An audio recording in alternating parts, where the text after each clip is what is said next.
é que a saúde e segurança do trabalho se faz com comprometimento e responsabilidade. A conta de energia tá paga sozinha também.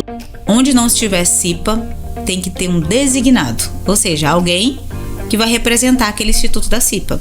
E aí vem realmente os problemas sociais, porque... E assim, pasme, a jurisprudência tem entendido que isso é cabível e que ele merece uma reparação moral. 30 anos. 30 anos. Você falou 60. Ela se acidenta. Até porque, né, ninguém merece. Ela se acidenta. A legislação nossa trabalhista ainda é muito arcaica, né? A Lavronorte é representante da marca John Deere, a maior fabricante de máquinas agrícolas. Lavronorte não apenas vende tratores e colheitadeiras, ela entrega confiança de que cada cliente terá o suporte necessário para maximizar sua produtividade. É como se cada máquina fosse uma extensão do próprio agricultor, projetada para enfrentar os desafios do dia a dia com eficiência e precisão. Estratégias, segurança do trabalho e ambiental é fundamental para garantir não apenas a proteção dos colaboradores, mas também a preservação do meio ambiente. É preciso adotar uma abordagem proativa, onde a prevenção é a palavra-chave. Isso envolve a identificação de riscos, a implementação de treinamentos e a promoção de uma cultura de segurança dentro da propriedade. Cordial Agro Seguros, financiamentos, consórcios. A Cordial Agro é uma empresa que se destaca no setor de seguros, financiamentos e consórcios, oferecendo soluções personalizadas para o agronegócio. Com um compromisso firme em atender às necessidades dos produtores rurais, a Cordial Agro proporciona segurança e tranquilidade, permitindo que os clientes se concentrem no que realmente importa, o cultivo e a produção. NS Bio Sustentabilidade se destaca por oferecer inovações sustentáveis voltadas para o controle fitossanitário de cultivos. A empresa busca integrar práticas que protejam as plantas e o meio ambiente. Focada em soluções sustentáveis, a NS Bio atua em diversas áreas, como agricultura, gestão de resíduos e energias renováveis, sempre buscando minimizar o impacto ambiental e promover a biodiversidade. Fazenda Laruna é um exemplo inspirador de liderança feminina. Essa abordagem encoraja outras mulheres, mostrando que é possível ter sucesso. A fazenda também pode servir como exemplo de boas práticas agrícolas, inspirando outros produtores a adotarem um método que beneficie tanto a produção quanto o ecossistema. A Agromina é uma empresa reconhecida pela sua excelência na produção e manejo de suínos, com um compromisso firme com a qualidade e a sustentabilidade. A Agromina se destaca em várias áreas, incluindo genética, nutrição e saúde animal, garantindo que seus produtos atendam aos mais altos padrões do mercado. Ao escolher os cortes da carne suína da Agromina, você está optando por um produto que combina qualidade, sabor e responsabilidade. Fazenda MS. A Fazenda MS é realmente uma referência em manejo de solo no Maranhão, sendo reconhecida por suas práticas agrícolas sustentáveis. A fazenda se destaca por implementar técnicas que promovem a saúde do solo. Tré Mesa e Amor, sua referência em mesas postas, foca em trazer um toque de satisfação e estilo para a mesa posta, com louças e acessórios que garantem funcionalidade e estética, trazendo um toque especial e acolhedor para cada ocasião. Com um olhar atento aos detalhes, a marca se destaca na arte de criar ambientes que encantam e proporcionam experiências memoráveis. Hunter Assessoria, sua grife de investimentos e crédito. A Hunter Assessoria se posiciona como uma grife de investimentos e crédito, oferecendo serviços personalizados para atender às necessidades financeiras de seus clientes. Com abordagem focada em resultados, a empresa busca proporcionar soluções que vão desde a gestão de investimento até a consultoria em crédito, ajudando indivíduos e empresas a alcançarem seus objetivos financeiros. Microgel e biotecnologia. É uma empresa que atua na área de biotecnologia, focando em soluções inovadoras para o setor agrícola e ambiental. Os produtos da Microgel podem incluir biofertilizantes, inoculantes e outros bioprodutos que ajudam a otimizar o uso de recursos naturais, reduzindo a necessidade de insumos químicos e promovendo a sustentabilidade. Chama na Botina, o seu programa cast semanal, e essa semana, né, nós temos uma semana especial. O mês de março começou, agora o carnaval acabou e a gente pode dizer que o ano começou, Lara? Olha, É só para quem gosta muito. Eu também, o meu já começou desde o dia 1º de janeiro, graças a Deus. Conta desde o dia 1º de janeiro. Se começar essas contas só agora, eu tava feliz da vida. E hoje nós temos uma data especial, né? Porque hoje é o nosso dia e o nosso estúdio está assim, ó, belíssimo, né? Nossas princesas aqui, né, do programa Cash, eu e Lara, claro, né? E nossa convidada, muito bem-vinda, Maesla. Não é a primeira vez que você está aqui com a gente, mas é um prazer novamente te receber por aqui. É um prazer estar aqui com vocês e o meu ano começou dia 1º também. Eu vi isso na internet, eu digo, eu não sei onde vocês, mas o meu faz tempo que começou, não foi depois do carnaval, não. Foi muita conta, foi muito serviço, foi muito programa, né? A gente gravou bastante já conversou bastante. E, Maesla, por favor, se apresente, quem é você, né? Nós já te conhecemos bastante, graças a Deus, né? É um prazer ser sua amiga, mas conta para os nossos ouvintes, né? Para quem acompanha aí o nosso programa, quem é a doutora Maesla? Bom, eu sou a Maesla. Quem quiser chamar de doutora, chama. Quem não quiser, pode chamar só de Maesla. Eu sou a mãe da Laís, que tá com 10 meses. Vim aqui no programa, inclusive, com ela no forninho. Sou a mãe do Enzo. Também sou advogada. Sou especialista em ciências e legislação do trabalho, que é uma área que eu sou apaixonada. E ontem eu estava conversando com um cliente, ele disse, Maesla, não tinha como você ir para outra área. E realmente, porque eu venho da segurança do trabalho. Então, também sou técnica em segurança do trabalho, antes mesmo de ser advogada, já há 14 anos. Sou sócia junto com a Carla Jerônimo, um beijo para a minha sócia Carla Jerônimo, da Estratégia, que é uma empresa de engenharia de segurança do trabalho e licenciamento ambiental. E sou uma apaixonada pelas relações de trabalho. Trabalhei diretamente no agro, então quando falar do agro é falar do que eu vivi, do que eu vivo com os meus clientes tanto da segurança do trabalho quanto jurídico dentro das fazendas. E é um prazer estar aqui com vocês. Eu vou aproveitar e já fazer a oportunidade, né? Nós, mulheres aqui reunidas, a Maesla também aí representando como empresa, né? Seja como estratégia ou como advocacia, né? As mulheres, então, parabenizar, né? As mulheres, a Rede Agro Mulher Mais, né? Todas as meninas da Rede Agro Mulher Mais, todas as mulheres do agro, todas as mulheres do comércio. Gente, não tem nem como especificar, porque assim, é todas as mulheres mesmo, porque é um dia, na verdade, muito mais pra gente se refletir, penso eu, né? Eu me coloco muito nessa posição de reflexão sobre quem eu sou, para onde eu estou indo, né? Como mulher, eu venho de experiências onde tive dificuldades de me colocar por ser mulher e já tive outras experiências que eu não tive dificuldade nenhuma, mesmo estando com homens, né?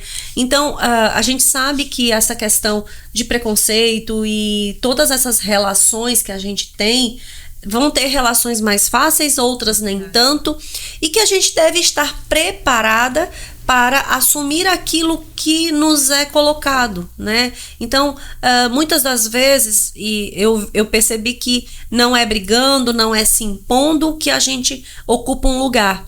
A gente ocupa um lugar que é da gente, mostrando trabalho, mostrando resultados.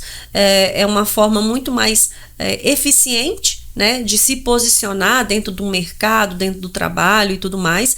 Então, eu deixaria essa reflexão para as mulheres mesmo, né, no sentido de que é um dia para que a gente se olhe, se enxergue e veja onde eu estou, para onde eu quero ir e as posições e o quanto a gente pode contribuir para que as outras mulheres também possam ocupar os seus lugares, né? Porque aí vem aquela frase, nem todo mundo gosta, mas acaba sendo, eu acho que importante, que é lugar de mulher é onde ela quiser, sim. Mas eu só acrescentaria que a gente tem que respeitar os lugares onde a gente está. Se eu tô numa festa, você pode estar um pouco mais à vontade. Você tá no trabalho, né? Veja qual é o tipo de ambiente, né? A coisa da apresentação ela é importante, sim, né? Eu costumo dizer que o que tá ali em jogo é o todo, não é só a tua competência, né? Mas a tua apresentação também, a forma como você trata os colegas, então tudo isso. E nós, como mulheres, a gente tem essa coisa de já vir com o fato de ser mulher, né, de que normalmente tem essa tendência de ser mãe, né, já tem um jeito diferente de lidar com as pessoas, então usem isso a favor de vocês. Então acho que eu quero aproveitar a oportunidade para mandar um feliz Dia da Mulher para todas as mulheres técnicas em segurança do trabalho, porque é a minha primeira profissão, há 14 anos eu estou nela. E como a Ediana bem pontuou, há 14 anos atrás, esse não era um lugar de fala de mulher operacional.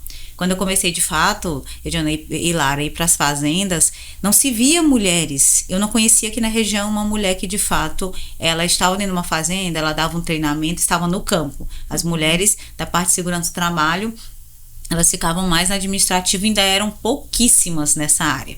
Até hoje, nos dias de hoje, a gente vê uma presença muito maior masculina do que feminina, de fato. Pensem vocês de quantas fazendas vocês conhecem, quantas delas vão ter técnicas em segurança do trabalho. Mas é um campo que tem crescido. Como a gente tem aquela fala que foguete não tem ré, essa parte da segurança do trabalho, ela não tem ré. Elon Musk acabou. Não tem, o Elon Musk acabou, né? Mas eu quero dizer assim, desejar o meu parabéns a todas essas mulheres, da parte da engenharia em geral, tanto técnico de segurança do trabalho, como engenheira de segurança do trabalho, que nós sabemos o quanto batalhar por estar nesse lugar de protagonismo, principalmente nessas áreas que elas eram prioritariamente de homens, né? Inicialmente eram mais homens, até mesmo que teve a movimentação, sempre explico isso, porque às vezes querem demonizar os homens, e isso não tem nada a ver com os homens, é porque nós temos um fator histórico de que a mulher, ela tinha outra posição, isso foi mudando durante o tempo, né? Então, aproveitar para mandar esse Feliz Dia das Mulheres a todas as minhas colegas de profissão técnica de segurança do trabalho, engenheiras de segurança, profissionais de RH que estão aí nas fazendas, que estão desenvolvendo e mostrando sim que a mulher, quando ela quer, ela se capacita e ela consegue exercer funções, sejam de engenharia, sejam dentro de um armazém, que eu também fui coordenadora de armazém misturadora, então tive dentro da lida de fato operacional. Então aproveitar para lembrar dessas que estão em locais que realmente hoje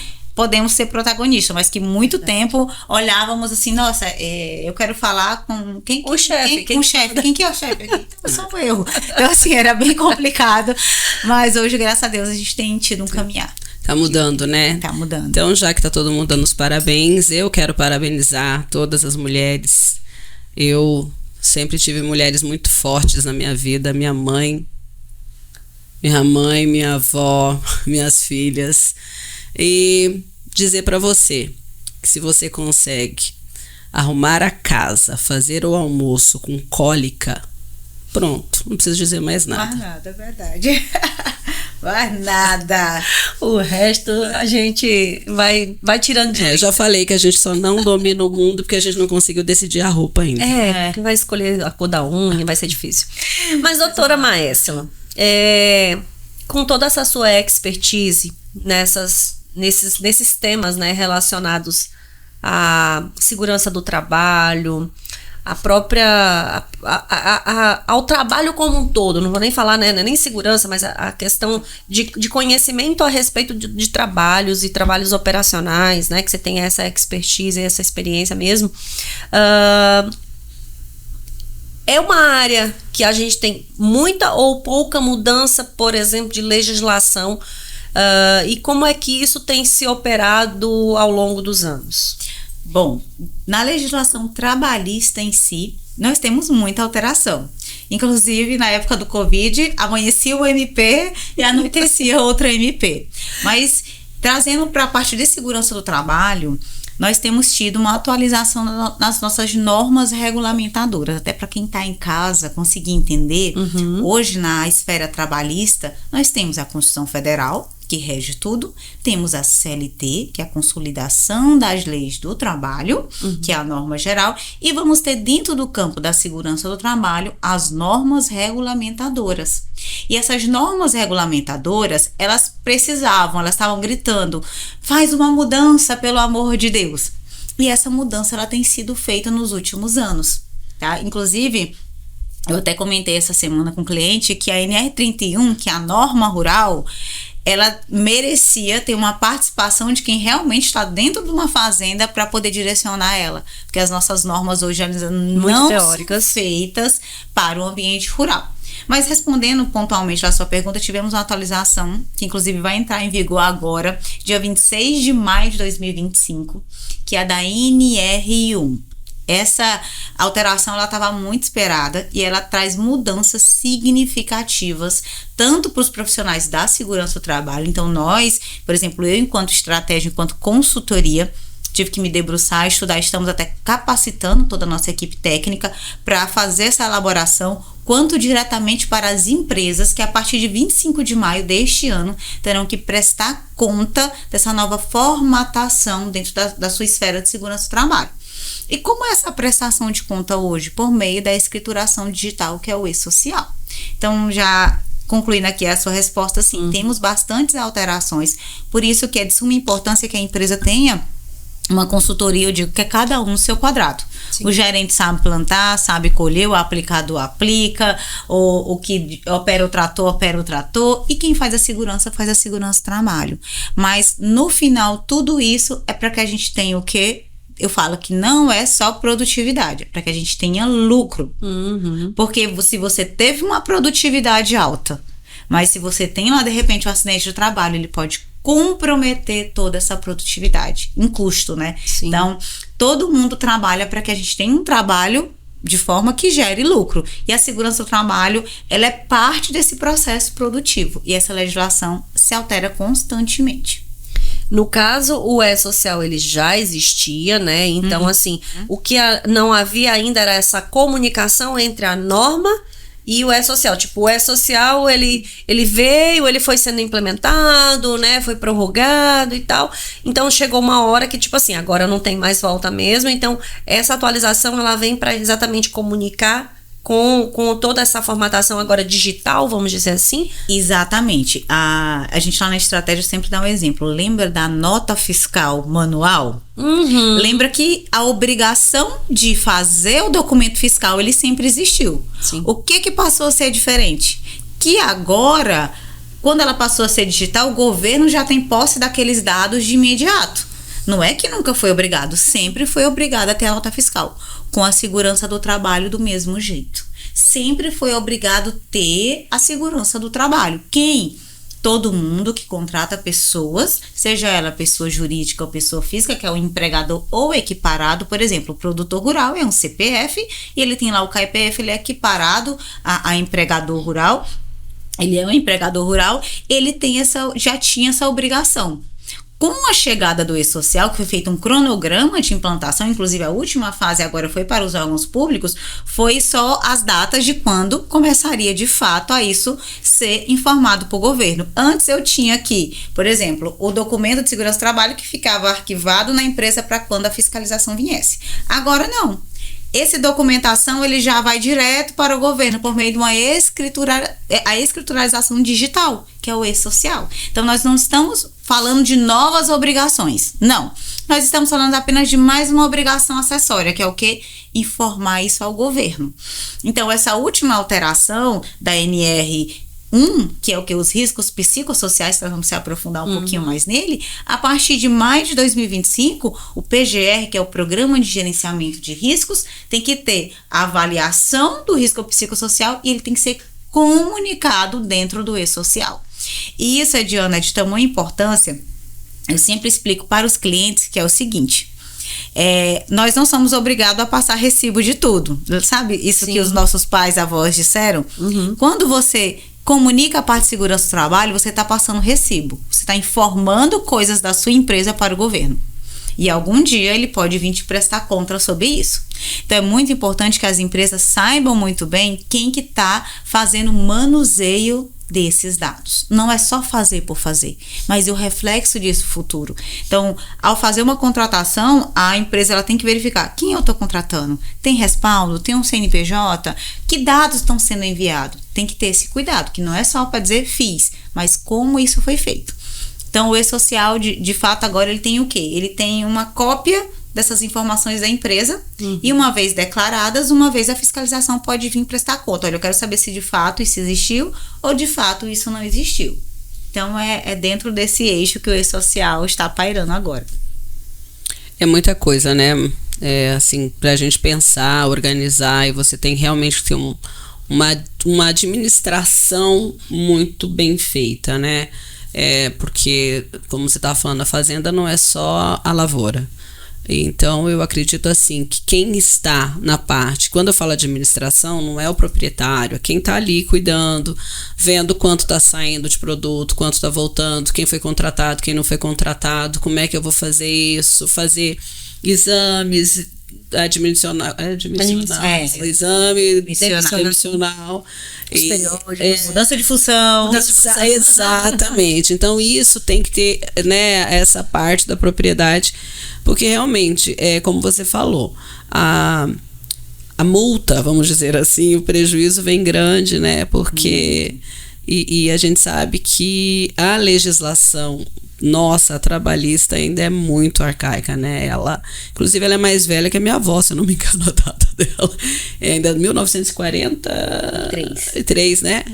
Então, assim, seriam hoje, gente, 43. Mas tivemos aí a reforma de 85, deu uma melhoradinha, né? Isso, Lara, que você trouxe é de suma importância. Hoje na estratégia, assim, com a experiência, isso não vem num livro pronto. Com a experiência, a gente vai verificando. Eu estou fazendo uma ação lá que chama-se Por Dentro da Propriedade. Como que é isso? Nós observamos que de nada vale tu ter PGR e lançamentos no E-Social.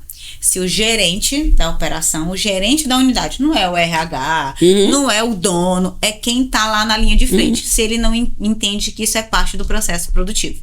E como eu tenho feito reuniões periódicas, às vezes a gente faz online, às vezes eu consigo presencialmente, que na época de safra todo mundo sabe quanto é corrido.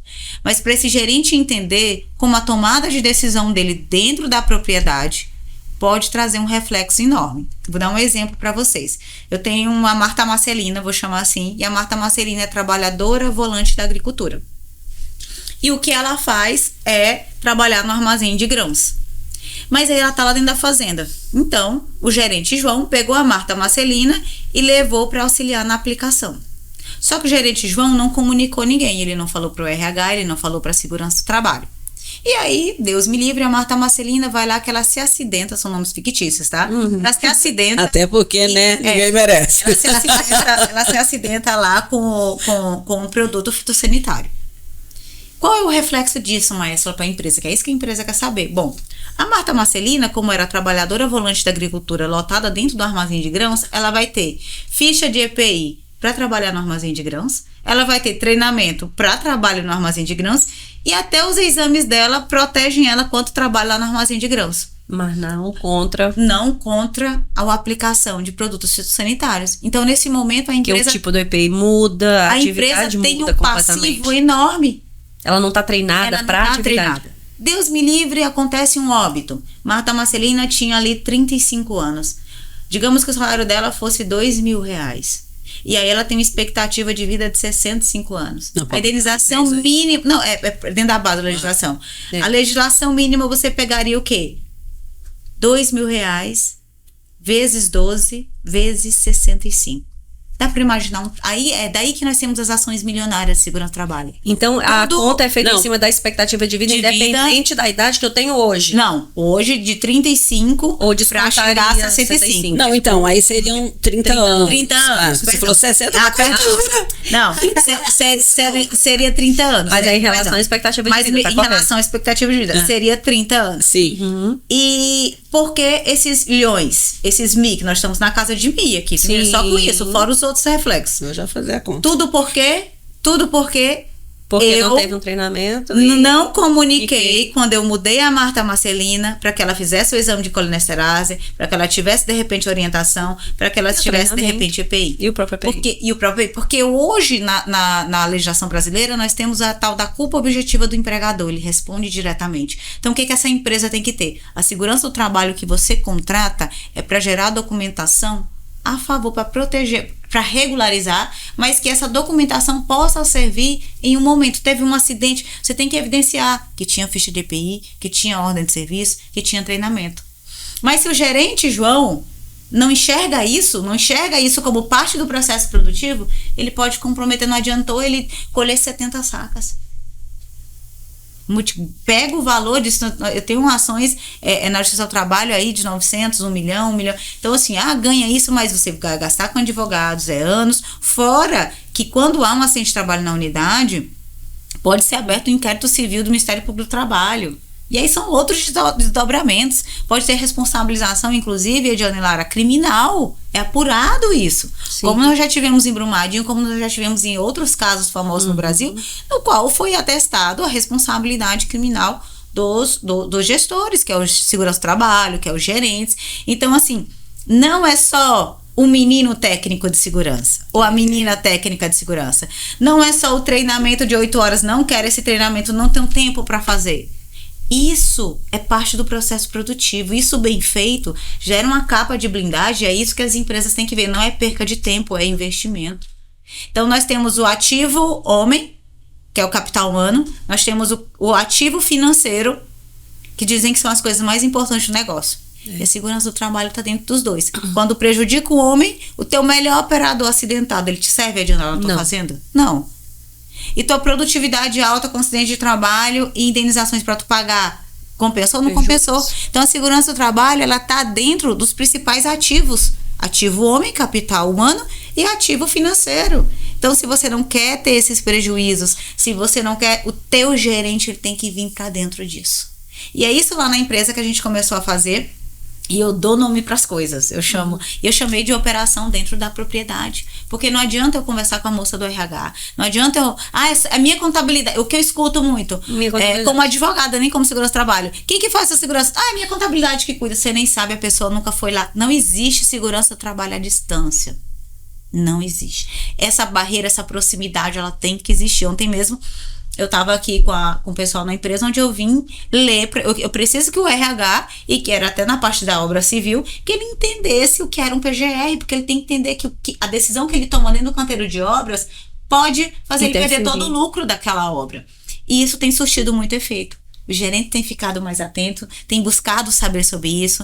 Eu sei que não é fácil, eu não estou aqui para inventar a roda ou resolver tudo, mas aos poucos nós temos tido esse caminhar. Ele comunica o RH, ele começa a ter esse caminhar de mudança que vai melhorando. Então, muito importante isso, Lara. Não sei se você fez o cálculo aí. Não, fiz, mas eu achei que... Eu tô achando que de repente não tá certo esse treino. Pega aí 2.000 vezes 12. Foi isso que eu fiz. 2.000 vezes 12 dá quanto? 750. Aí vezes 30.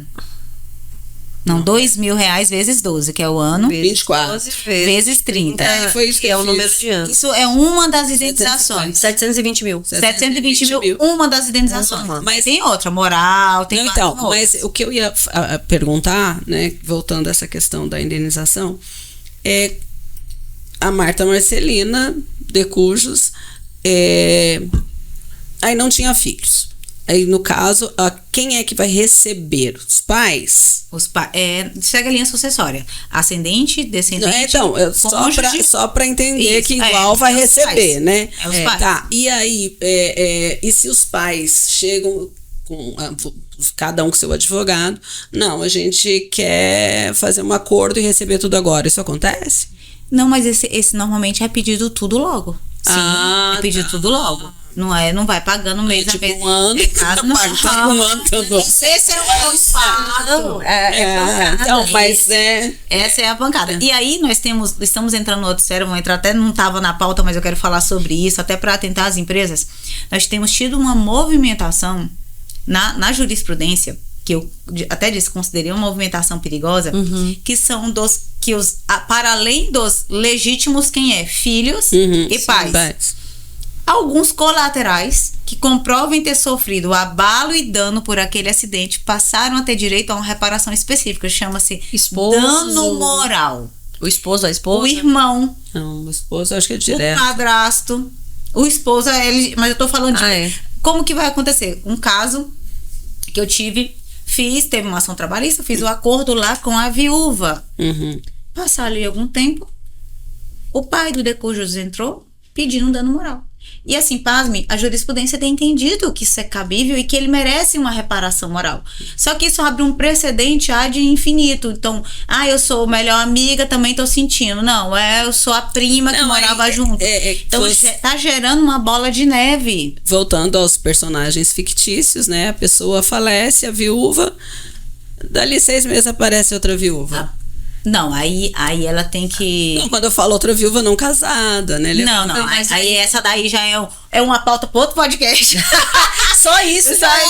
Gente, eu só queria saber do trabalho aí. Mas assim, ó. Mas tem direito a empresa, o que eu falo? Oficial, o que eu posso... assim. Isso é interessante. O que eu posso falar para a empresa? Quem paga mal, paga duas vezes. 2 vezes. Então, hoje mesmo eu tô concluindo uma chamada consignação em pagamento. O que acontece? O funcionário, a Marta Marcelina de Cujas morreu, nem foi de acidente de trabalho, morreu mesmo na folga dela, mas eu tenho que pagar as verbas rescisórias. Sim. Vou pagar lá as verbas rescisórias. Essas verbas rescisórias, uma diz, olha, eu sou esposa, mas eu não tenho, porque todo mundo nessa nossa região aqui vive junto. Vive junto. Uns falam até assim, não, doutora, é só verbo junto. Tem, né, união estável, tecnicamente. Tem união estável. E aí, nessa mas que não é comprovada? Não é comprovada. Não está registrada? Quando não tem uma comprovação, como que a empresa pode fazer isso para não correr esse risco? Faz um depósito judicial. Aí essa pessoa que se apresenta comprova para o juiz que é parte, se outra aparecer depois, ela que vai questionar, mas aí a empresa já fez a parte dela. Nesse ponto já é outra coisa. O que eu tô falando é só o dano moral. Sim. É um pai, um irmão, é alguém que individualmente se sente... Porque a morte por si só, ela causa tristeza profunda, isso é inegável. Mas eu acredito que nos próximos anos aí a Justiça do Trabalho tem que dar um caminhar, porque isso tem gerado um precedente, como eu falei, ad infinito para as empresas. E assim, é surreal, né? Não, e até porque é um sentimento, e como é que você mensura sentimento? Eu simplesmente chego e falo, Esse aí é o desafio da magistratura, né? Então, aqui só para esclarecer, voltando aqui no gerente, na parte de segurança do trabalho, é que esse gerente dentro da unidade, quando ele for mudar esse funcionário de função, ele tem que entender. E aí, eu comuniquei para a segurança do trabalho, eu comuniquei para o RH, e eu sei que muitas vezes isso pode parecer uma utopia, mas dá para ser programado isso. Então, é só esse ponto que eu trouxe do que a Lara falou, de trazer também a gerência, quem está no processo produtivo, para dentro. E deixa eu te perguntar uma outra coisa. Eu sou leiga, as duas aqui são advogadas, tá, galera? Eu sou contadora, então minhas perguntas são mais bestinhas mesmo. E qual a minha corresponsabilidade? A Marta Marcelina trabalhava no armazém, né? Classificação de grãos, eu já tô perdendo o roteiro. Classificação de grãos. Não, mas é de grãos. E aí oferecem para ela, vamos dizer assim, para ela ir para aplicação.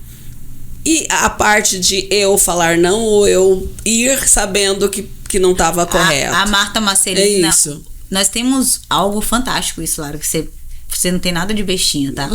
Algo fantástico chama-se direito de recusa. Isso é previsto na legislação, inclusive nos nossos treinamentos, como por muitos anos, até hoje eu ainda faço treinamentos, mas hoje eu tô focada mais na gestão e na parte jurídica mesmo. Mas por muitos anos eu fiz treinamentos em linha de frente. E algo que você tem que deixar claro, que quando o fiscal do Ministério do Trabalho, ele chega, você tem o direito de recusa. O que é o direito de recusa? Sempre que qualquer coisa coloque a minha vida em risco, ou que eu como empregado não me sinta capaz, eu sinta que não tenho o EPI, que eu não tenho o treinamento necessário, eu posso me recusar a fazer aquela atividade e não posso ser demitida por justa causa. Só que direito de recusa, frise-se isso, viu, no vídeo, para não ficar só a primeira parte. Direito de recusa não é direito de preguiça. Sim. Direito de recusa não é desídia. Vou dar um exemplo. Marta Marcelina tinha um treinamento, tinha um EPI, não vou porque eu não quero. É diferente. É diferente de eu dizer assim, Marta Marcelina, sobe aqui nesse silo sem cinto nenhum. Ela pode dizer, não vou. Ou então tá chovendo. Sim. Então tem um fator de risco do qual aquele funcionário ele não consiga executar sem colocar a vida dele em risco. Então ele tem sim o direito de recusa e ele não pode ser coibido a isso. É por isso que existe a CIPA, que é a Comissão Interna de Prevenção de Acidente. Dentro da CIPA tem uma cota de pessoas que são eleitas pelos empregados. Eles representam os empregados. Então assim, mas eu te falo, de convivência prática dentro das fazendas, Eu nunca vi um funcionário, se ele chegar e dizer pro gerente, não precisa, ele pode ter PI, treinamento, mas se ele primeiro chegar, olha, não tô me sentindo bem hoje, tive um problema.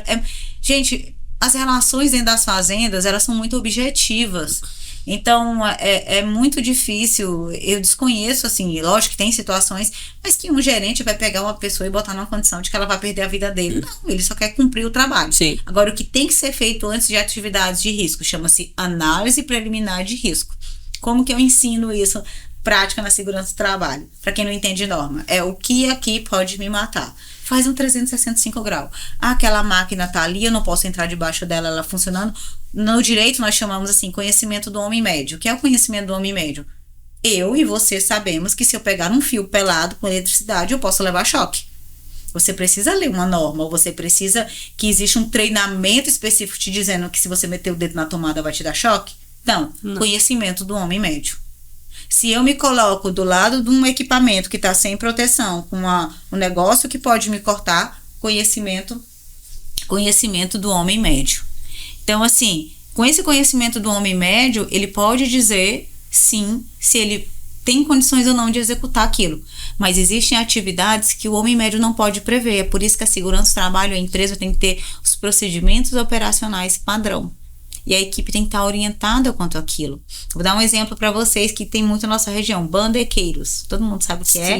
Rapaz que fica em cima da plantadeira vendo se a semente caiu ou não. Então, aquele tipo de atividade, ele é um tipo... Eu sei que muita gente pode até me recriminar, questionar aqui, mas ele é um tipo de atividade não orientada dentro da NR31. Porque a pessoa pode cair, não tem onde ela se segurar. E, inclusive, já tive acidente de trabalho com óbito, inclusive, onde o prato lá que você joga a semente e o prato e o disco pegou a pessoa e quase ele partiu ao meio, caiu, infelizmente. Caiu sobre, né? Então, assim, é algo que talvez o homem médio, ele pode achar que ele pode ficar seguro lá em cima. Todo mundo faz... Mas que dentro da avaliação... Ainda mais quando a frase começa com homem, né? Com homem. E assim, ainda mais que na segurança do trabalho... Não, e pasmem, não é só o homem. Nós temos... Eu já vi bandequeiras mesmo, né? É que hoje em dia, graças a Deus, isso tem evoluído bastante, né? E quase não vai, né? Não precisa mais, né? Então, isso é muito bom. E assim, trazendo isso para que você possa esclarecer isso da sua pergunta, Lara, pode sim dizer eu não quero, mas que deixo claro aqui, porque os funcionários pegam só um corte do que a gente faz. Direito à recusa não é direito de preguiça, e direito à recusa não é direito a desídia, são coisas diferentes, tá? Sim. Está relacionado diretamente à atividade que você exerce ou a outra que você não tem conhecimento, expertise, ou não foi orientado adequadamente para ela. Então, né, acho que isso é muito legal. A sua vida está em risco. Não, porque assim... 50%, né? Foi a minha lógica da pergunta, foi essa. Dela chegar e falar, não estou preparada, não estou pronta, não é a minha função dentro da empresa. E isso é importante, essa questão de acidente. Vamos voltar um pouquinho aqui que é nosso tema, né? Os riscos psicossociais. Muitos acidentes de trabalho passaram a ter relação diretamente com os riscos psicossociais. Então, quando a norma vem agora... Implementa em maio de 2025, dizendo, vocês vão ter que avaliar riscos psicossociais, mas Maéssila, o que é, né, Diana? Não sei se você ainda vai me perguntar isso. Na verdade, até pela questão da própria nomenclatura, né? Eu diria assim, que a gente pode começar pelo início. Porque assim, houve inclusive essa mudança, né?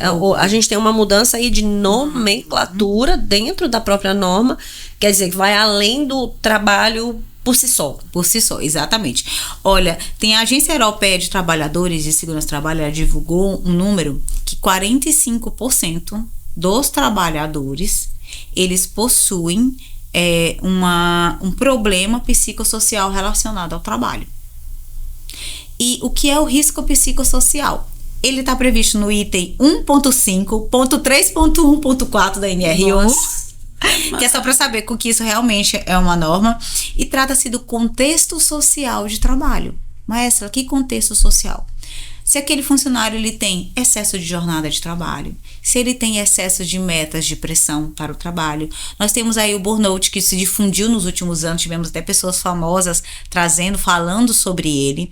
Indicadores de doenças mentais, estresse no trabalho, a própria falta de participação desse funcionário dentro da tomada de decisão, eu digo, Ediane e Lara, que é até um campo perigoso para análise, porque traz muito pontos subjetivos.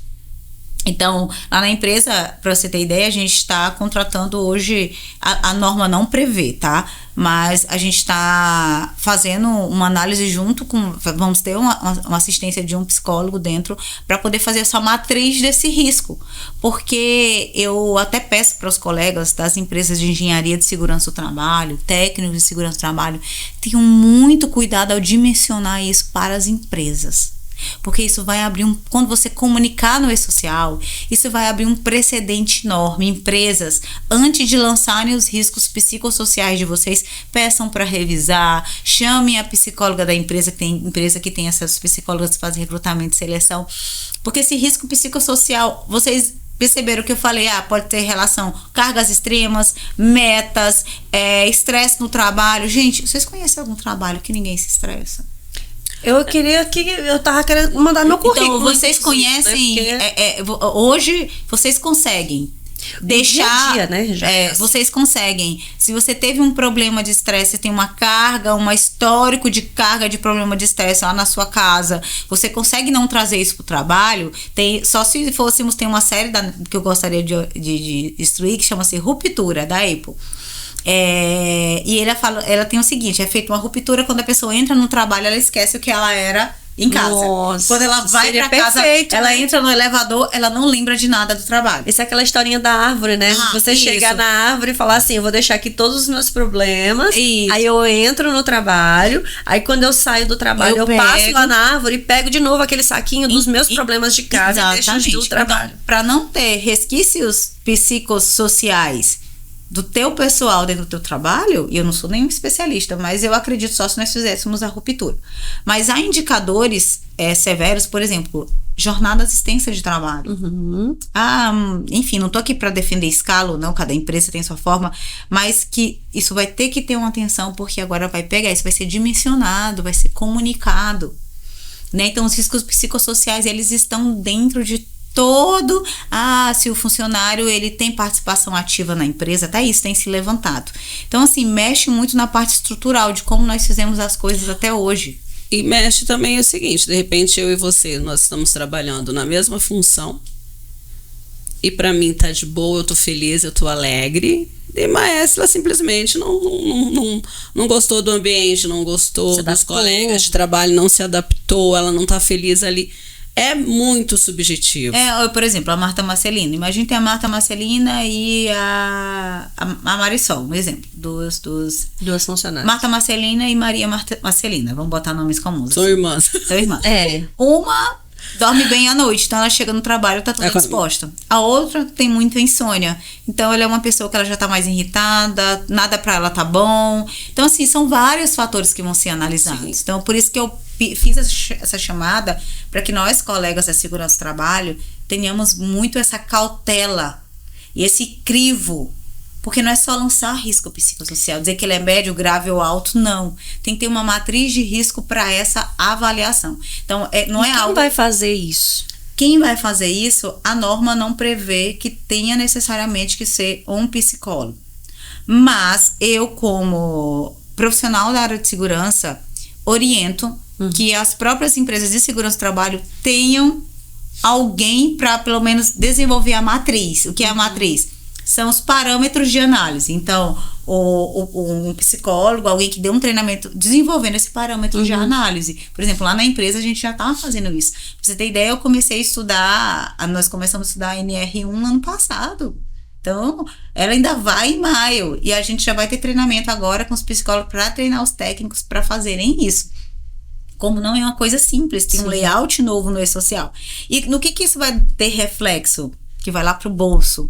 Realmente, quem tiver esse dimensionamento e o risco tiver lá médio ou alto, vai ter que fazer no exame periódico a avaliação. É isso que eu ia perguntar. Então, mais um exame. Então, onera. Por que eu tô trazendo isso? Se você é prestador de serviço, a gente tem que dar um jeito hoje de, quando você for fazer até suas cotações, lembrar de embutir, porque realmente não tem para onde fugir. Não é a Maesla que está dizendo isso, está na norma, nós temos que cumprir, até que se altere ou mude, tem que ser cumprido. Mas nós temos essa informação importante, por exemplo, o TRT-13, em 2021, ele já trouxe isso, ele tem um artigo, quem quiser entrar lá no TRT-13, ele traz um artigo e eles lá já fazem... TRT é o Tribunal Regional do Trabalho. Da 13ª região. Ele que é o da nossa? Não, a nossa é a 16ª, mas ele tá. traz uma pesquisa, que foi dos tribunais que eu encontrei, sobre o risco psicossocial, já vê como é isso, tratado de 2021. E eles contrataram um estudo para ver como os funcionários se sentiam. E aí tem indicadores muito interessantes. Uns se sentiam estressados, outros não. E dentro desses indicadores, eles iam tratando os colaboradores. Então é algo muito mais profundo. Esse estudo, se esse estudo levou em conta algumas profissões, e algumas profissões, não, esse estudo foi feito só dentro do TRT. Só para os eles fizeram estudo para dentro do TRT. Porque então, 2021 era pandemia. Isso. E o risco psicossocial, ele é algo muito novo. Não, porque aí a gente consegue voltar, inclusive, naquela sua fala sobre a questão de que a gente tem aí uma movimentação jurídica, inclusive em termos de decisões, que vão impactar também, né? Que a gente está falando aí os exemplos de valores que podem ser requisitados por pessoas e que pode ser que a justiça conceda ou não, e entrar nessa questão, porque assim, uma coisa conversa com a outra e às vezes não. E aí, dependendo da empresa, vai ter empresa que vai ter essa situação, tem empresa que não vai ter essa situação, e ela vai realmente ter que fazer por isso que tem que ser, por isso, né? Que eu falo para as empresas sobre o cuidado do contratar mais barato na parte, a engenharia de segurança do trabalho, foi minha primeira profissão, há 14 anos que eu tô nela, e eu ainda me considero muito verde, eu sei que eu tenho muito a melhorar, mas ela tem caminhado para um local que não tem espaço mais ela tem que ser muito profissional. Não pode ser mais amador, né? Não tem como ser mais amador. E por mais que você estude, eu falo assim, eu tenho colegas de consultoria que se acham os melhores, sou o melhor do mundo. Gente, não existe isso, sabe? Todo mundo tem seus prós, seus contras, mas que tem que ter uma profissionalização e uma responsabilidade de lançar esses dados das empresas, tem. E principalmente ter humildade para aprender. A gente precisa ter isso. O risco psicossocial é que nem veio o e-social. Não tem uma empresa que pode dizer, eu sou a perfeita, eu sei lançar tudo. Nós vamos aprender junto. Por quê? Vai todo mundo lançar agora. Aí o que vai acontecer, que é algo que eu quero trazer interessante, que o produtor rural quer saber o que impacta em custos, né? Sim. Nós temos aí, quando o INSS paga a aposentadoria por morte, no caso do acidente de trabalho, eles têm entrado contra as empresas com as ações regressivas.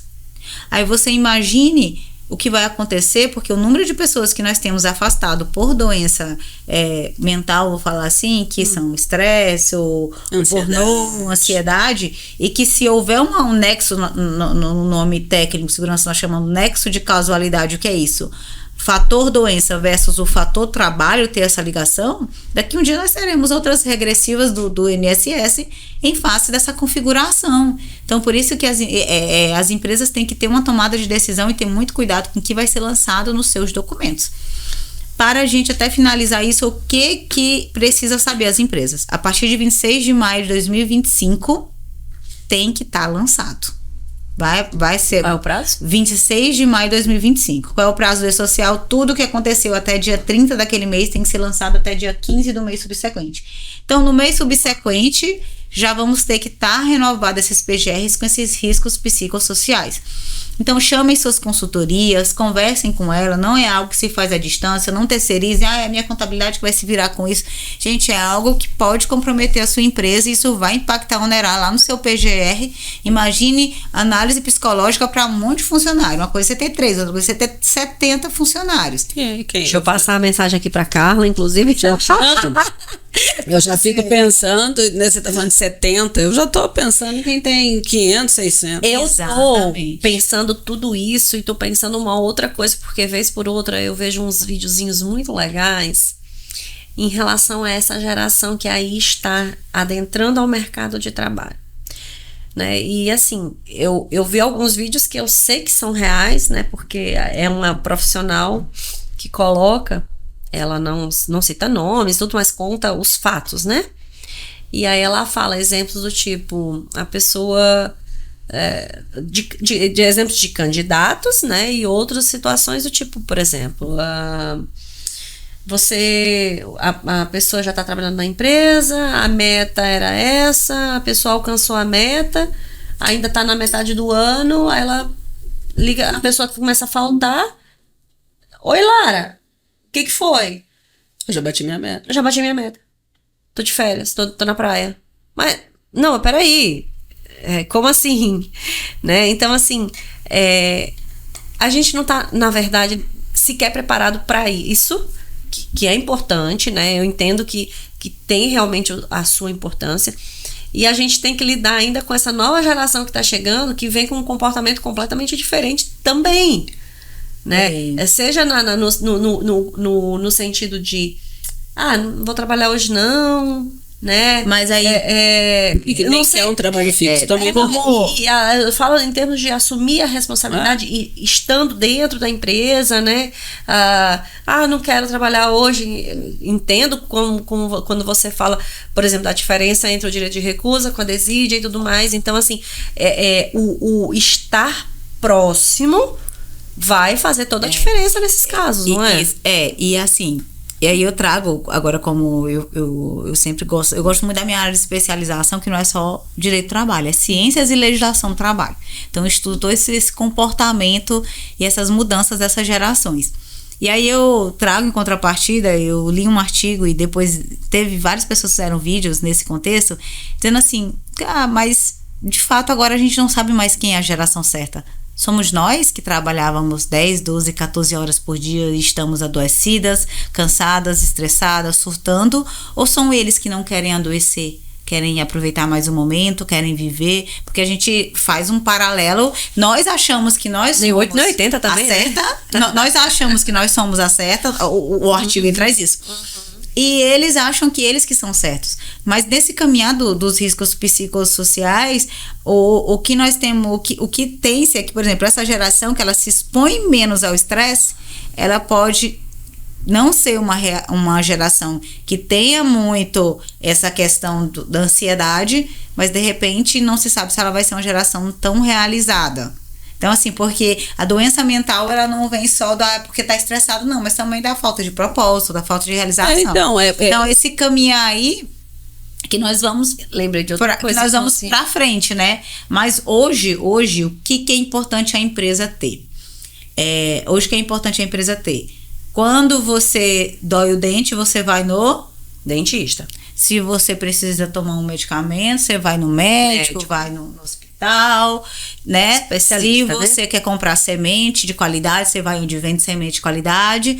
E se você quer, de fato, ter um dimensionamento de uns riscos psicossociais de forma correta, você tem que procurar uma empresa, uma consultoria que te dê direcionamento correto e te dê segurança do trabalho que ela está executando. E por que comparei com o médico? Porque às vezes você vai no mais barato, você vai no que vai te resolver. Você quer ir no que vai te resolver. Então, assim, que a empresa tem que saber. Lembra da data maio, os riscos psicossociais têm que estar lançados e você tem que conversar com a sua consultoria.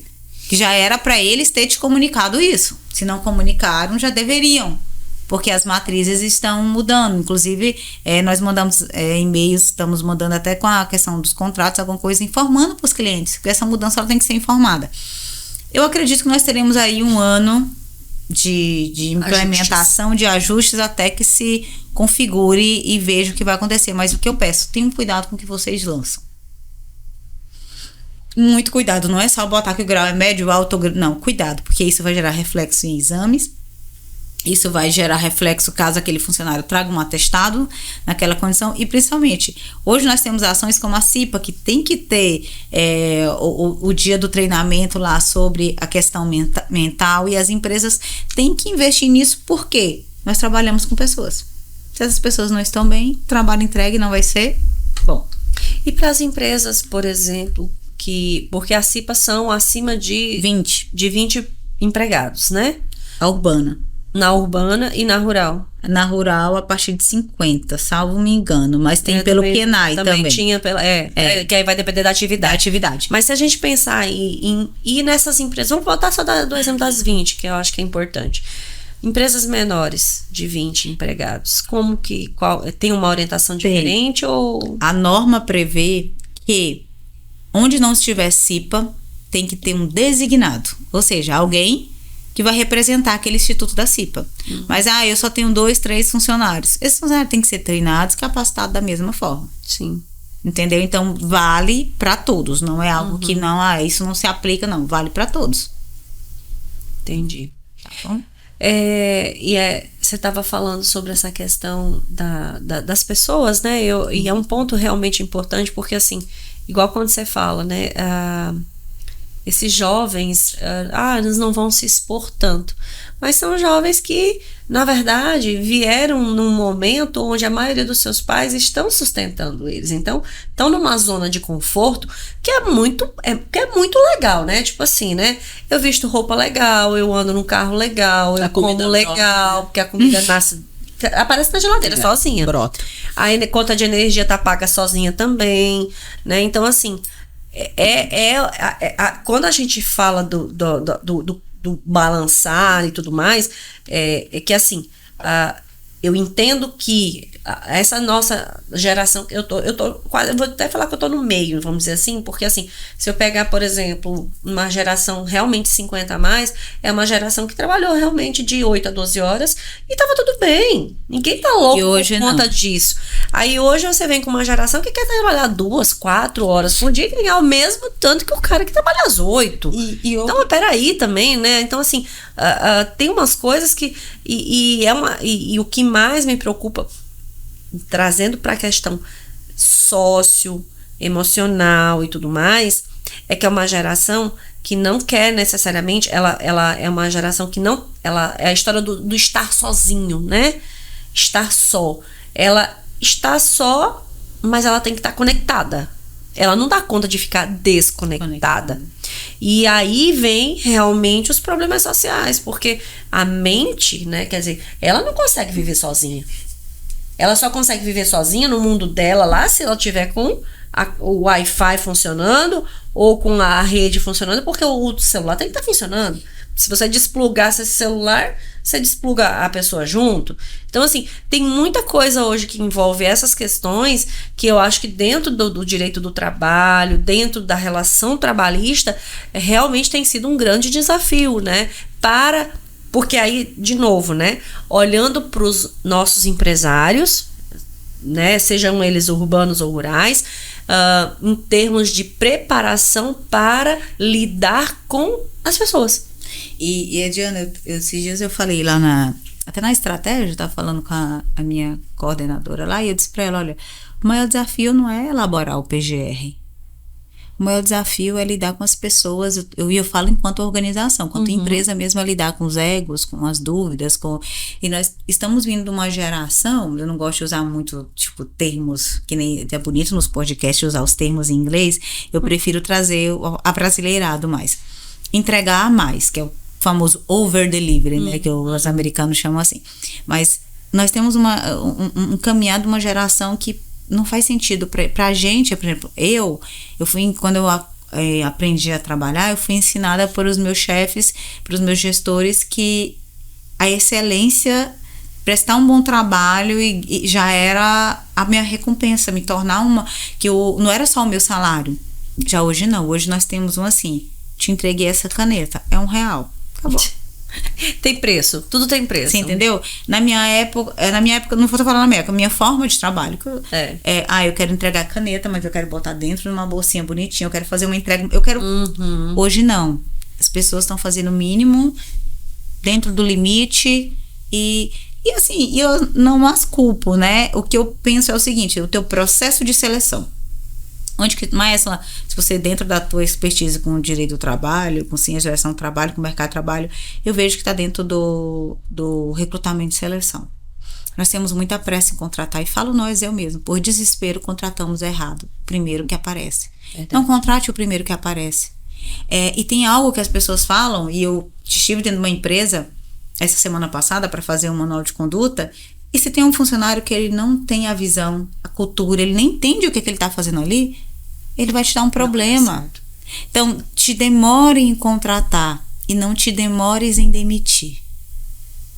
E isso é uma regra que eu tenho aprendendo. Não funcionou? Desliga, não fica com pena. Não vou achar, acha. Demores em contratar. Seleciona, vê se a pessoa se enquadra e demores e não te demores em demitir. Então, assim, eu acredito que isso piamente pode melhorar as empresas, porque são feitos de pessoas. Quem botou aquelas pessoas dentro da tua empresa? E pode ser realmente a coisa da pessoa errada no lugar errado. É a pessoa errada. E aí isso é um problema muito mais profundo. Mas assim, eu vejo que uma contratação errada, ela pode trazer isso. E é muito interessante que sobre os riscos psicossociais, que eu sempre fui uma defensora do exame psicológico na admissão. Eu lembro que no meu primeiro trabalho, eu nunca me esqueço, eu passei por 5 exames psicológicos. Eu fiz um teste de matemática. Pra ver se não era doida. Se eu tinha raciocínio lógico, pra saber se eu não era psicopata. Foram 5. Sim. E o último, depois de fazer os 5, o último foi que eu fui conversar com o gestor. Hoje eu nem sei se as pessoas ainda fazem isso. Assim, sei de algumas empresas que fazem. Mas por que isso vai ser importante? Porque quem vai ter o crivo de saber se aquela pessoa que está entrando na empresa tem ou não algo que já está trazendo de trás, que já tinha. Eu tive um fato de um técnico na estratégia, ele foi muito sincero. Quando ele entrou, ele disse, olha, eu sofro de depressão, tomo medicamento e tal. Então foi uma coisa muito clara. Quando ele fez a admissão, já constava na ficha dele. Eu não posso dizer que ele adoeceu lá dentro. Mas quantas pessoas vêm e a empresa não sabe? Não, e quando você fala assim, né, até quando você falou desse texto do artigo que você leu falando dessa geração, é a geração que está mais adoecida mentalmente, diga-se de passagem, né? Porque, não sei, eu acho que é muita facilidade, enfim. Eu tô falando o que a gente ouve. Se as pessoas, Maérsila, não têm cuidado nem de puxar uma capivara de um candidato a emprego, que dirá um exame psicológico? E assim, Maérsila, falamos de problema, vamos falar assim de soluções. Contrate corretamente, tenha uma triagem de contratação, faça uma integração com esse funcionário, faça a ficha de EPI, faça a ordem de serviço, traga o seu gerente para dentro do processo produtivo. Como eu disse lá, se você sente dor no dente, você vai no dentista, tem uma consultoria de segurança do trabalho que vai conseguir te dar esse suporte para quando você tiver as dúvidas, se precisar. Não é só pagar o mais barato, às vezes ele sai muito mais caro. Graças a Deus, hoje em Balsas nós temos algumas empresas já que têm essa estrutura, que conseguem, né, na nossa região. Porque isso foi carente por muito tempo. Eu falava, os bons estavam em multinacionais, estavam às vezes desempregados. Até também e demoraram um tempo a cidade muito rápido. Saíram para ter esse movimento. E esses dias eu vi uma mensagem no Instagram assim: ganhe 100 mil reais, fature 100 mil reais no ano da sua casa fazendo segurança do trabalho. Você não vai ter trabalho de... Então, assim, hoje já tem uma parte que está banalizada, né? Então, assim, procure ser assertivo nessa escolha. É almoço grátis, né? E tragam também o gestor de vocês, assim, fazendas que estão escutando, gerentes, donos de fazenda, tragam um gestor. Eu lembro que eu fiz um treinamento muito bacana, que eu dei até o nome, foi privado para um cliente que chamava Capitães do Agro. E nesse treinamento, eu trazia eles como capitães de cada barco. Cada fazenda era um barco. E eles eram capitães. Então, como capitão, você decide quem você vai botar no barco, a posição daquela pessoa, sabe? E se você traz um que vai adoecer, ele prejudica toda a embarcação. Um marinheiro vomitando, ele prejudica toda a embarcação. Então, assim, foi trazendo essa analogia para trazer eles, a importância deles dentro do negócio. Então, nós temos 2 documentos base, chama-se o GRO, Gerenciamento de Risco Ocupacional, e temos o PGR, que é o Programa de Gerenciamento de Risco. Ontem foi a última vez que eu falei para o cliente, eu levanto os riscos e dimensiono. Agora, vocês, empresas, é todo o resto. Então, não é um documento unilateralmente feito pela consultoria de segurança do trabalho. Eu sentei com ela e disse, olha, o teu gerente precisa me dizer, por exemplo, o que a Marta Marcelina faz, que equipamentos ela usa, onde na fazenda ela vai, para conseguir dimensionar. Então, assim, para que as pessoas tenham isso, tenham uma consultoria, tenham um recrutamento, uma seleção assertiva, faça os treinamentos e é assim que funciona. Perfeito vai ser? Não. Eu tenho algo que eu falo uma teoria minha. Tem a linha da legalidade. Eu até desenho aqui. Se você não pode estar em cima dela, anda beirando. Né? Mais próximo então, possível. mais próximo possível. Porque assim, nós vamos inventar a roda, resolver todos os problemas do mundo? Não. Mas naquele dia, o que eu pude fazer para melhorar aquela contratação certa, aquele dimensionamento, aquele planejamento? Então, eu gostaria de finalizar com uma frase que eu gosto muito. Por muitos anos eu escrevia ela no final dos meus... Antes era PPRA, né? Agora é PGR. Que a saúde e segurança do trabalho se faz com comprometimento e responsabilidade. E a palavra-chave aqui é comprometimento. Comprometimento da gestão, comprometimento do dono da fazenda, do dono do empreendimento, comprometimento principalmente dos empregados. Por muitos anos fomos ensinados que só temos direitos. E eu venho trazendo um movimento ao contrário. Na verdade, é cumprindo os nossos deveres que nós ativamos os nossos direitos. Vejam só, quando você começa a trabalhar, você recebe primeiro ou você trabalha os 30 dias para poder receber? Trabalha para receber. Primeiro você cumpre as suas obrigações e ativa direitos. Você trabalha um ano e ganha direito às férias. Então a CLT ela é para empregados e empregadores e não para um lado só. Embora a nossa CLT seja protecionista, mas eu quero trazer essa ruptura aqui nesse momento, que empregados têm sim suas obrigações. E quando eu trago essa excelência no meu trabalho, o meu direito ele vira automático. Eu passo a ter direito automático. Agora, quando eu penso que eu só tenho direitos e não cumpro as minhas obrigações mínimas, o trabalho é enfadonho e aí o negócio não anda. Então, assim, cada um de nós temos nosso papel. E que as empresas estejam ativas aí na hora da análise, da contratação e principalmente na hora do lançamento das informações de segurança do trabalho. Apliquem, que os RHs queiram, os donos queiram entender o que é de fato a segurança do trabalho. Ela não é um papel ou uma apostila que você guarda, põe debaixo do braço, não. Ela é a vivência prática da empresa. Ela é um fator de ação decisivo, ela é parte do processo produtivo. Então, que os produtores rurais, produtoras, empresas possam ver a segurança do trabalho como parte do processo produtivo. E muito obrigada a vocês. Eu acho que não precisa nem encerrar, né? Eu ia dizer, já foi. Mas olha, Maesla, você fez realmente aí um apanhado geral. Eu acho que fica um grande recado realmente para os nossos ouvintes, os nossos produtores, os nossos empresários, sejam eles rurais ou urbanos, e para as pessoas de modo geral, né? E eu acho que ainda tem realmente um dever de casa muito grande para as famílias em relação aos seus filhos, né? De orientação nesse sentido, porque não existe regra de sucessão, né? Pelo contrário, na verdade você precisa realmente ensinar para que aconteça efetivamente uma sucessão. Do contrário, ele será apenas herdeiro. E herdeiro, a gente tem muitas histórias, né? E tem inclusive vários livros, né? Pai rico, filho pobre, né? Então, assim, o neto tá lascado. E o neto, ou então uma nova história. Na verdade, o neto provavelmente vai ser pode ser uma belíssima história de novo. Então, eu penso que para que a gente possa realmente crescer e evoluir. Então, assim, nosso muito obrigada, né, doutora Maesla, porque assim, a gente fica muito feliz pela sua disponibilidade e principalmente por hoje, né?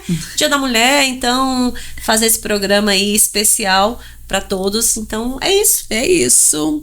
E mais um show da rotina. E só trazendo um recado aqui, que foi pedido pela minha sócia, com licença, que o nosso escritório mudou, estamos agora aqui na Avenida Contorno. A estratégia. Estamos aqui na Avenida Contorno, no prédio onde era a antiga Suplisul, antiga Conecta ali. Estamos na parte, no segundo. Chegando na Avenida Contorno, chegando já na BR-230. Na BR-230, isso. Então, estamos localizados lá, caso... É próximo do Baixinho ali, da oficina do Baixinho, e em frente à Conecta. Em frente à Conecta. A gente usa os números, as empresas conhecidas pra gente. Não tem problema de propaganda. De propaganda, tem não. Até porque o endereço que a gente dá então, assim. Se a gente quiser ir lá tomar um café, agora já é lá. E apesar do café estar do preço que está, mas continuam, porque tem empresas que cortaram um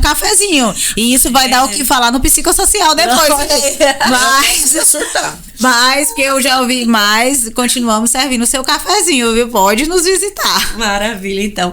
É isso, gente. Então, mais um Chama na Botina. Acompanhe nas redes sociais, né? Não só esse programa, não só essa entrevista, mas todas as nossas entrevistas estão disponíveis nas nossas redes sociais. Então, segue a gente, @Rede Agro Mulher Mais, Instagram, Facebook, Spotify, SoundCloud e YouTube. Você pode acompanhar, tá bom? Tchau, tchau. Muito obrigada. Tchau, galera. A Lavronorte é representante da marca John Deere, a maior fabricante de máquinas agrícolas. Lavronorte não apenas vende tratores e colheitadeiras, ela entrega confiança de que cada cliente terá o suporte necessário para maximizar sua produtividade. É como se cada máquina fosse uma extensão do próprio agricultor, projetada para enfrentar os desafios do dia a dia com eficiência e precisão. Estratégias, segurança do trabalho e ambiental. É fundamental para garantir não apenas a proteção dos colaboradores, mas também a preservação do meio ambiente. É preciso adotar uma abordagem proativa, onde a prevenção é a palavra-chave. Isso envolve a identificação de riscos, a implementação de treinamentos e a promoção de uma cultura de segurança dentro da propriedade. Cordial Agro Seguros, financiamentos, consórcios. A Cordial Agro é uma empresa que se destaca no setor de seguros, financiamentos e consórcios, oferecendo soluções personalizadas para o agronegócio. Com um compromisso firme em atender às necessidades dos produtores rurais, a Cordial Agro proporciona segurança e tranquilidade, permitindo que os clientes se concentrem no que realmente importa, o cultivo e a produção. NS Bio Sustentabilidade se destaca por oferecer inovações sustentáveis voltadas para o controle fitossanitário de cultivos. A empresa busca integrar práticas que protejam as plantas e o meio ambiente. Focada em soluções sustentáveis, a NS Bio atua em diversas áreas, como agricultura, gestão de resíduos e energias renováveis, sempre buscando minimizar o impacto ambiental e promover a biodiversidade. Fazenda Laruna é um exemplo inspirador de liderança feminina. Essa abordagem encoraja outras mulheres, mostrando que é possível ter sucesso. A fazenda também pode servir como exemplo de boas práticas agrícolas, inspirando outros produtores a adotarem método que beneficie tanto a produção